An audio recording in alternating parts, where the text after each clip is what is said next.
Stone Butch Blues, Chapter 3. It was almost a year before I got up the nerve to call telephone information for the address at Tafika's. Finally, I stood on the street in front of the bar, scared to death. I wonder what made me think this was a place I could fit in, and what if I didn't? I wore my blue and red striped shirt and navy blue jacket to hide my breasts, black pressed chinos, and a black Keds high tops, because I had no dress shoes. When I stepped inside, it was just a bar. Through the haze of smoke, I saw faces glance over and look me up and down. There was no turning back, and I didn't want to. For the first time, I might have found my people. I just didn't know how to penetrate this society. I bellied up to the bar and ordered a Jenny. "How old are you?" the bartender asked. "Old enough," I countered, and put my money down. A round of smirks rolled around the bar. I sipped the beer and tried to act cool. An older drag queen studied me carefully. I picked up my beer and walked toward the smoke-filled back room. When I saw the released tears I'd held back for years, strong burly women wearing ties and suit coats, their hair was slicked back in perfect DAs. They were the handsomest women I've ever seen. Some of them were wrapped in slow-motion dances with women in tight dresses and high heels who touched them tenderly. Just watching made me ache with need. This was everything I could have hoped for in a life. "You ever been in a bar like this before?" the drag queen asked me. "Lots of times," I answered quickly. She smiled. Then I wanted to ask her something so badly I forgot to keep my lie. "Can I really buy a woman a drink and ask her to dance?" "Sure, honey," she said, "but only the femmes." She laughed and told me her name was Mona. I focused on a woman sitting at a table alone. God, she was so beautiful. I wanted to dance with her. The four tops were singing "Baby, I Need Your Loving." I wasn't sure I knew how to slow dance, but I made a beeline for her before I lost my nerve. "Would you dance with me?" I asked. Mona and the bouncer picked me up and practically carried me out the front of the bar and set me on a stool. Mona put her hand on my shoulder and looked me dead in the eye. "Kid, there's a few things I should tell you. It's my fault. I told you it was okay to ask a woman to dance, but the first thing you should know is don't ask Butch Al's woman." I was making a mental note of this when Butch Al's shadow fell across me. The bouncer stood between us, and the drag queen shooed her into the back room. It happened in a flash, but a glimpse of this woman had floored me. Butch Al was a glance at power, a memory I was afraid to hang on to and afraid to let go of. I sat trembling at the bar long after the momentary excitement had died down for everyone else. I felt exiled to the front of the bar, more lonely than before I came in, because now I knew what I wasn't a part of. A red light flashed over the bar. Mona grabbed my hand and dragged me through the back room, into the women's bathroom. She flipped the toilet seat down and told me to climb up on it. She closed the stall door partway and said to stay there and be quiet. The cops were here. So there I crouched for a long time. It wasn't until I frightened a femme half to death when she opened the stall door that I discovered the police had left long ago with their payoffs from the owner. No one remembered that the kid was hidden in the bathroom. As I emerged from the john, everyone in the back room had a good laugh at my expense. I retreated to the front bar again and nursed a beer. Later I felt a hand on my arm. Here was that beautiful woman I had asked to dance. This was Butch Al's femme. "Come on, honey, come sit with us," she offered. "No, I'm okay out here," I said as bravely as I could, but she put her arms around me gently and guided me off the bar stool. "Come on, join us. It's okay. Al won't hurt you," she reassured me. Her bark is worse than her bite. I doubted that, especially when Butch Al stood up as I approached their table. She was a big woman. I don't know how tall she really was. I was only a kid, but she towered over me in height and stature. I immediately loved the strength in her face, the way her jaw set, the anger in her eyes, the way she carried her body. Her body both emerged from her sports coat and was hidden. Curves and creases, broad back, wide neck, large breasts bound tight, folds in the white shirt and tie and jacket, hips concealed. She looked me up and down. I widened my stance. She took that in. Her mouth refused to smile, but it seemed her eyes did. She extended a beefy hand. I took it. The solidness of her handshake caught me by surprise. She strengthened her grip. I responded in kind. I was relieved I wasn't wearing a ring. Her clasp tightened, and so did mine. Finally, she smiled. "There's hope for you," she said. I flushed at how gratefully I embraced her words. I guess you could explain away the handshake by calling it bravado, but it meant more than that to me then, and it still does. It's not just a way of measuring strength. A handshake like that is a challenge. It seeks out power through incremental encouragement at the point of maximum strength. Once equity is established, then you have really met. I had really met Butch Al. I was so excited and scared. I needn't have been. No one was ever kinder to me. She was gruff with me all right, but she peppered it in with scuffling my hair, hugging my shoulders, and giving my face something more than a pat and less than a slap. It felt good. I liked the affection in her voice when she called me kid, which she did frequently. She took me under her wing and taught me all the things she thought were most important for a baby butch like me to know before embarking on such a dangerous and painful journey. In her own way, she was very patient about it.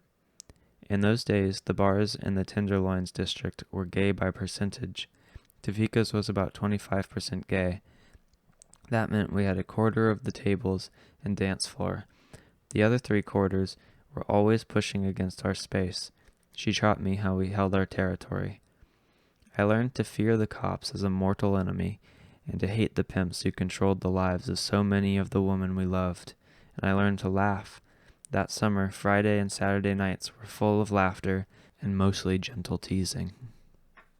The drag queens would sit on my lap and we'd pose for Polaroid pictures. We didn't find out till much later the guy who took them for us was an undercover cop. I could look at old bull daggers and see my own future, and I learned what I wanted from another woman by watching Butch Al and her love Jacqueline. They let me hang out with the two of them all summer long. I had told my parents I was working double shifts on Fridays and Saturday nights to save up for college, and was staying overnight with a friend from school who lived near my job. They chose to believe my alibi. All week long, I counted the hours till Friday night, and I could punch out of work early and head for Niagara Falls.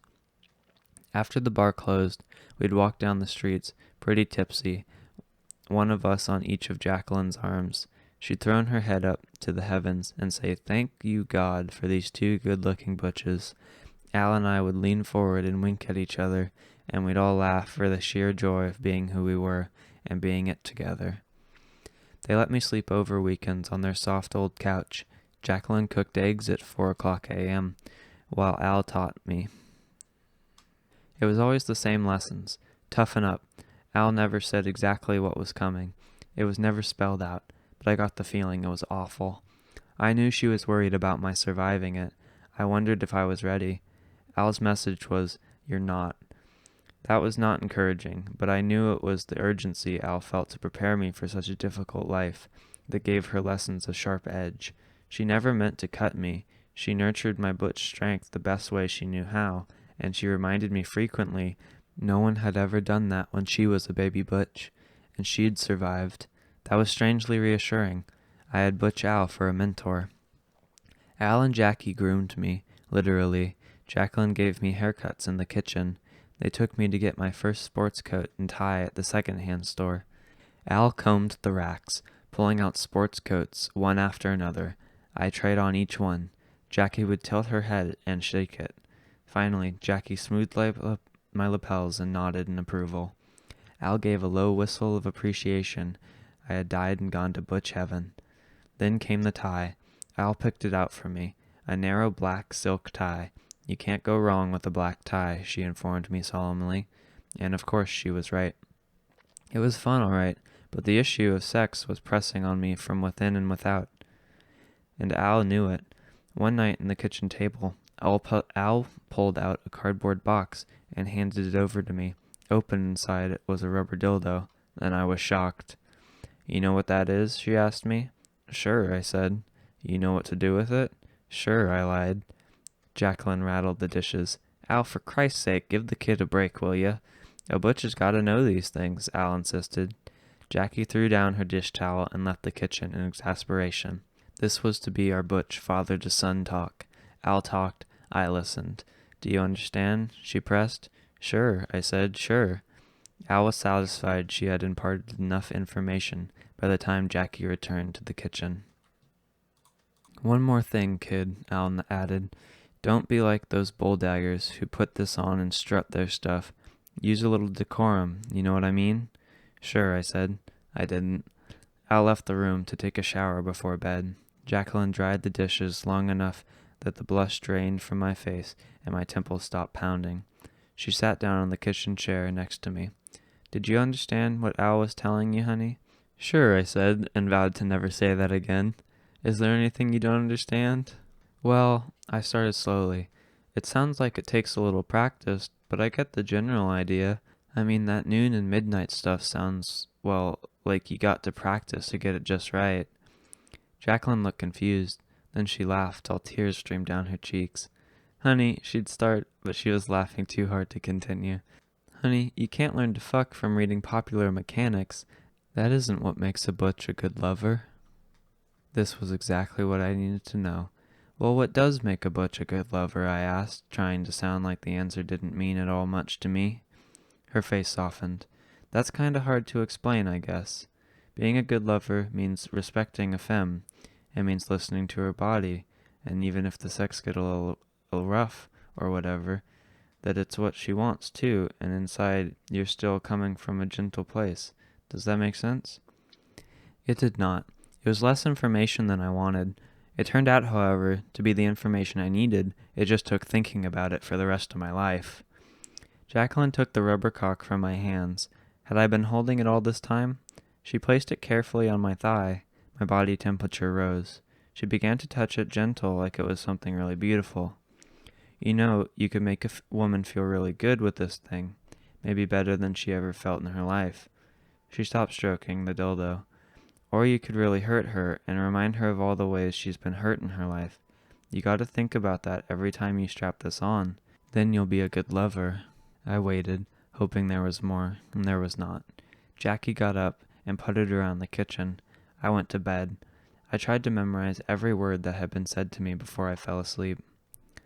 When Monique began to flirt with me, everyone at the bar was watching. Monique scared me to death. Jacqueline once said that Monique used sex like a weapon. Did Monique really want me? The butches said it was true, so it must be. Somehow everyone knew at once that I would lose my butch virginity with Monique. On Friday night, the butches punched my shoulder, clapped me on the back, adjusted my tie, and sent me over to her table. As Monique and I left together, I noticed none of the other femmes were encouraging me. Why wouldn't Jacqueline look at me? She just tapped her long painted nails on the whiskey glass and stared at it like it was the only thing in the room. Did she sense the impending tragedy before I did? The next evening, I came to the bar late, hoping that Monique and her crowd would not be there, waiting. They were, and I slunk over to our table and sat down. No one knew exactly what had not happened the night before, but everyone knew something was very wrong. I sat drowning in my own shame, remembering our date. I was scared by the time I had gotten to Monique's house. It occurred to me that I didn't really know what sex was. When and how did it begin? What was I supposed to do? And Monique frightened the hell out of me. All of a sudden, I'd changed my mind. I didn't want to go through with it. I chattered nervously. Monique smirked as I moved from couch to chair. She followed. What's the matter? She mocked me. Don't you like me, honey? What's the matter, huh? I made small talk until Monique finally stood up in exasperation. Get the hell out of here. She sounded disgusted with me. I mumbled, relieved, excused, and ran from her house. But back at the bar, I couldn't escape the consequences. I sat at the table across from Monique and rubbed my forehead with my hands, as though I could wipe away the memory. I wondered how long this evening could possibly last. A long time. A very long time. Monique whispered something to a butch sitting near her. The butch crossed the room and approached our table. Hey, she called out to me. I didn't look up. Hey, femme, you want to dance with a real butch? I twisted in my seat. Al whispered something to this butch I couldn't hear. Oh, I'm sorry, Al. I didn't know she was your femme. Al stood up and hit the butch before any of us knew what had happened. Then Al looked at me expectantly. "Well?" she said. She was holding up the butch, who had doubled over. Al wanted me to hit the woman, to defend my honor. I couldn't think of anyone in the room I would want to hit, except maybe myself. I had no honor to defend. The butches near Monique stood, ready to cross the room. Al and the other butches in our crowd lined up in front of the table to defend me. Jacqueline put her hands on my thigh to reassure me I didn't have to fight. She needn't have. Mona came up behind me and put her hands on my shoulders. The femmes were closing ranks with me, too. I sat with my face in my hands, shaking my head, wanting it all to stop, but it wouldn't. Monique's crowd finally backed down, but none of us could leave the bar until they did. Otherwise, we'd get jumped. It was going to be a long night. Al was furious with me. "You gonna let that bull dagger talk to you that way?" She thumped the table for emphasis. "Shut up, Al," Jacqueline snapped. It surprised me enough that I raised my face to look at her. She was glowering at Al. "Just leave the kid alone, will you, please?" Al stopped yelling at me, but she turned her back to me to watch the couples dancing. Her body language said that she was still pretty disgusted with me. Jacqueline just kept tapping her nails on her whiskey glass like the evening before. It took me a long time to learn Femme Morse code. After a while, the bar crowd started thinning out. Yvette came in. Jacqueline watched her with obvious concern. "What's the matter?" I asked, roused from my self-pity. Jacqueline studied my face. "You tell me," she said. I looked at Yvette. Like Jacqueline, she had worked the streets since she'd been a teenager. Al made Jackie stop turning tricks. Al could support them both on the money she earned from her union job in the auto plant. Yvette didn't have a butch who worked in the factories. Yvette didn't have anyone but the other working girls. "She looks like she's had a hard night," I offered. Jacqueline nodded. "Those are mean streets. We get real hurt out there." I marveled at the intimacy suggested in this information when she seemed to change the subject. "What do you think she wants right now?" Jacqueline asked me. "To be left alone," I said, thinking of my own need. She smiled. "Yeah, she wants to be left alone. She doesn't want one more person in this goddamn world to ask anything from her tonight. But she sure could use some comfort, you know what I mean?" Maybe I did. "She might really like it if a butch like you went over and asked her to dance, you know, not hit on her." I thought maybe I could do that. Anything to take the sting out of my own shame. Jacqueline pulled my sleeves. "Do it gently, understand?" I nodded and walked slowly across the room to Yvette. She held her head in her hands. I cleared my throat. She looked at me warily and sipped from under her drink. "What do you want?" she asked me. I thought, would you dance with me?" She shook her head. "Maybe a little later, baby, okay?" Maybe it was the way I just stood there. There was no going back across the room in front of Monique's group or mine without having danced. I hadn't thought of that. Had Jackie? Or maybe Jacqueline's eyes connected with Yvette from across the room. But finally, Yvette said, "Yeah, why not?" and stood up to dance with me. I waited for her in the middle of the dance floor. Roy Orbison's voice was smooth and dreamy. I stood still, with her hand in mine, until she relaxed and moved towards me. After we'd danced for a few moments, Yvette told me, "It's okay to breathe, you know." We laughed real hard together. Then I felt her body move closer, and we kind of melted together. I discovered all the sweet surprises a femme can give a butch. Her hand on the back of my neck, open on my shoulder, or balled up like a fist. The feel of her belly and thighs against mine, her lips almost touching my ear. The music stopped and she started to pull away. I held her hand gently. "Please?" I asked. "Honey," she laughed. "You just said the magic word." We danced a few slow songs in a row. Our bodies swung effortlessly in a circle of dance. The slightest shift in the pressure of my hand on her back changed the motion of her body. I never ground my thigh into her pelvis. I knew she'd been wounded there. Even as a young butch, that was the place I protected myself. I felt her pain. She knew mine. I felt her desire, and she aroused mine. Finally, the music stopped, and I let her go. I kissed her on the cheek and thanked her. I crossed the dance floor to my table. I was forever changed. Jacqueline patted my thigh and flashed me a sweet smile. The other femmes, male and female, looked at me differently, As the world beat the stuffings out of us, they tried in every way to protect and nurture our tenderness. My capacity for tenderness was what they'd seen. The other butches had to recognize me as sexual now, a competitor. Even Al looked at me differently. As painful as this whole ritual had been, it was nothing less than a rite of passage. I didn't feel cocky. It taught me that humility was exactly the correct emotion when seeking to unleash the power of a woman's passion.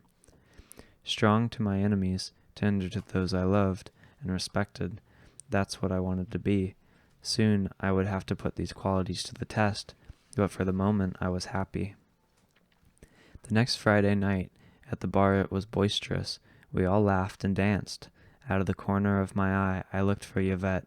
Jacqueline must have known it because she explained to me that Yvette's pimp wouldn't let her have a steady butch. My stomach tightened in rage. I still kept an eye out for her. After all, a pimp can't know everything what's going on, right? When the red light flashed over the bar, I took myself to the woman's bathroom and assumed my post over the toilet. A long time passed. I heard thumping and several shouts. Then it was quiet. I peeked outside the bathroom. All the stone butches and drag queens were lined up facing the wall, hands cuffed behind their backs. Several of the femmes who the cops knew were prostitutes were getting roughed up and separated from the rest. I knew by now it would take at least a blowjob to get them out of jail tonight. A cop spotted me and grabbed me by the collar. He handcuffed me and threw me across the room. I looked for Al, but they had already started taking people to the police vans outside. Jacqueline rushed up to me. "Take care of each other," she said. "And be careful, honey," she added. I nodded. My wrists were painfully pinned behind my back. I was scared. I would try to be very careful. I hoped Al and I could take care of each other. By the time they'd nabbed me, the butch van was full. I rode in the police wagon with Mona and the other drag queens. I was glad. Mona kissed my cheek and told me not to be afraid. She said I'd be all right. If that was true, though, I wondered why all the drag queens looked as scared as I felt. At the precinct, I saw Yvette and Monique, already arrested in the street sweep. Yvette flashed me a smile for courage. I gave her a wink. A cop shoved me from behind into the belly of the precinct. I was headed for the bull's tank. They were taking Al out of the cell and were bringing me in. I called her name. She didn't seem to hear me. The cops locked me up. At least now my wrists were free from the handcuffs. I smoked a cigarette. What was going to happen? Through a grated window, I saw some Saturday night butches getting booked. They had taken Butch Al in the opposite direction. The drag queens were all in a large cell next to ours. Mona and I smiled at each other. At that moment, 3 cops ordered her out of the cell. Her body pulled back slightly. She had tears in her eyes. Then she walked forward with them, rather than be dragged out. I waited. What was happening? About an hour later, the cops brought Mona back. My heart broke when I saw her. 2 cops were dragging her. She could hardly stand. Her hair was wet and stuck to her face. Her makeup was smeared with blood running down the back of her seamless stockings. They threw her into the cell next to mine. She stayed where she fell. I could hardly breathe. I spoke to her in a whisper. "Honey, you want a cigarette? Want to smoke? Come here, over here by me." She looked dazed, unwilling to move. Finally, she slid over to the bar beside me. I lit a cigarette and handed it to her. As she smoked, I slid my arms through the bars and touched her hair gently, then rested my hands on her shoulder. I spoke to her quietly. She didn't seem to hear me for a long time. Finally, she leaned her forehead against the bars, and I put both my arms around her. "It changes you," she said. "What they do to you in here, the shit you take every day on the streets, it changes you, you know." I listened. She smiled. "I can't remember if I was ever as sweet as you are when I was your age." Her smile faded. "I don't want to see you change. I don't want to see you after you've hardened up." I sort of understood, but I was really worried about Al, and I didn't know what was going to happen to me. This sounded like a philosophical discussion. I didn't know if I was going to live to an age where experience would change me. I just wanted to live through tonight. I wanted to know where Al was. The cops told Mona she'd been bailed out. "I must look a mess," she said. You look beautiful, I told her, and I meant it. I looked at her in the face for the last moment, wondering if the men she'd give herself to loved her as much as I did. You really are a sweet butch, Mona said before she left. That felt good. The cops dragged Al in just after Mona left. She was in a pretty bad shape. Her shirt was partly open, and her pants zipper was down. Her binder was gone, leaving her large breast free. Her hair was wet. There was blood running from her mouth and nose. She looked dazed like Mona. The cops put her into the cell. Then they approached me. I backed up until I was up against the bars. They stopped and smiled. One cop rubbed his crotch, and the other put his hands under my armpits and lifted me up a couple inches off the floor and slammed me against the bars.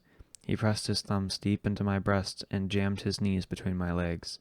You should be this tall soon, tall enough your feet would reach the ground. That's when we'll take care of you like we did your pussy friend Allison. He taunted me. Then they left. Allison. I grabbed my pack of cigarettes and Zippo lighter and slid over to where Al was slumped on the floor. I was shaking. Al, I said, extending the pack. She didn't look up. I put my hand on her arm. She sloughed it off. Her head was down. I could just see the expanse of her wide back, the curves of her shoulders. I touched them without thinking twice, and she let me. I smoked with one hand and touched her back with the other. She began to tremble. I put my arms around her. Her body softened against me. She was hurt. The parent had become the child in this moment. I felt strong. There was comfort to be found in my arms. There was comfort to be found in my arms. Hey, look at this, one cop yelled to another. Allison found herself a baby butch. They looked like two faggots. The cops laughed. My arms took more of her into my circle to protect her, as though I could ward off their jeers and keep her safe in my embrace.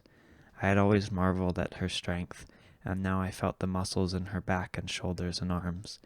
I experienced the power of this stone butch, even as she slumped warily in my arms. The cops announced Jacqueline had posted up our bail. The last words I heard from the cops were, "You'll be back. Remember what we did to your buddy." What did they do? The question came back again. Jacqueline looked from Al's face to mine, asking the same. I had no answers. Al offered none. In the car, Jacqueline held Al in a way that made it look at first glance like Al was comforting her. I sat quietly in the front seat, needing comfort too. I didn't know the gay man who drove us. "Are you okay?" he asked me. "Sure," I answered without thinking. He dropped us off at Al and Jackie's house. Al ate her eggs like she couldn't taste them. She didn't speak. Jacqueline looked nervously from Al to me and back again. I ate and then did the dishes. Al went into the bathroom. "She'll be in there a long time," Jacqueline said. How did she know? Had this happened many times before? I dried the dishes. Jacqueline turned to focus on me. "Are you okay?" she asked. "Yeah, I'm all right," I lied. She came closer. "Did they hurt you, baby?" "No," I lied. I was monitoring a brick wall inside myself. The wall didn't protect me, and yet I watched as though it wasn't my hands placing each brick. I turned away from her to signal that I had something important to ask. "Jacqueline, am I strong enough?" She came up behind me and turned me around by the shoulders. She pulled my face against her cheek. "Who is, honey?" she whispered. "Nobody's strong enough. You just get through it the best you can. Butches like you and Al don't have a choice. It's gonna happen to you. You just gotta try to live through it." I was already burning with another question. "Al wants me to be tough. You and Mona and the other femmes are always telling me to stay sweet, stay tender. How can I be both?" Jacqueline touched my cheek. "Al's right, really. It's selfish of us girls, I guess. We want you to be strong enough to survive the shit you take. We love how strong you are. But butches get the shit cooked out of their hearts too, and I guess we just sometimes wish there was a way to protect your hearts and keep you all tender for us, you know?" I really didn't. "Is Al tender?" Jacqueline's face tightened. The question threatened to reveal something that could pierce Butch Al's armor. Then Jacqueline saw I really needed the answer. She's been hurt really badly. It's hard for Al to say everything she feels, but yeah, I don't think I could be with her if she wasn't tender with me.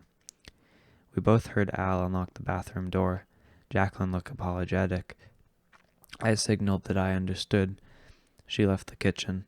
I was alone. I had a lot to think about. I lay down on the couch. After a while, Jackie brought me bedding. She sat down beside me and stroked my face. It felt good. She looked at me for a long time with a pained expression. I didn't know why, but she scared me. I guess I figured she could see what was coming, and I couldn't. "Are you really okay, honey?" she asked. I smiled. "Yeah. Do you need anything?" "Yeah. I needed a femme who loved me like she loved Al. I needed Al to tell me exactly what they were going to do to me the next time and how to live through it. And I needed Jacqueline's breast." Almost as soon as the thought crossed my mind, she put my hand on her breast.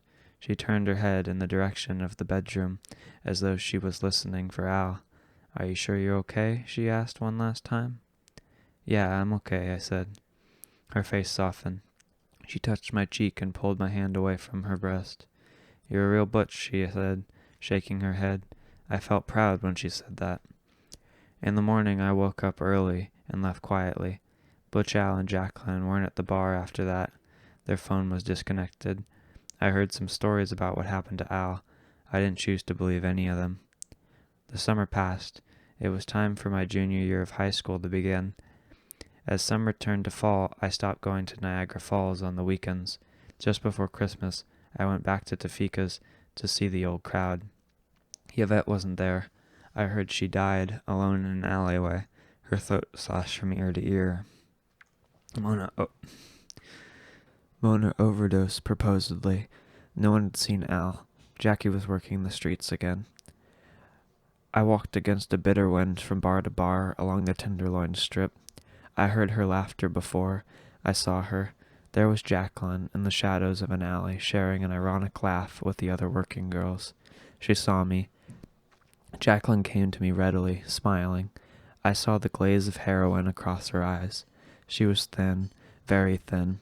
She faced me. She opened the collar of my overcoat in order to straighten my tie. She turned my collar up against the cold. I stood with my hands buried deep in my pockets. I felt like I did the night I danced with Yvette. We were asking each other a lot of questions with our eyes and answering them. It all happened real fast. I saw the tears just start spilling from her eyes, and then she turned to go. By the time I found the voice to speak, Jacqueline was gone.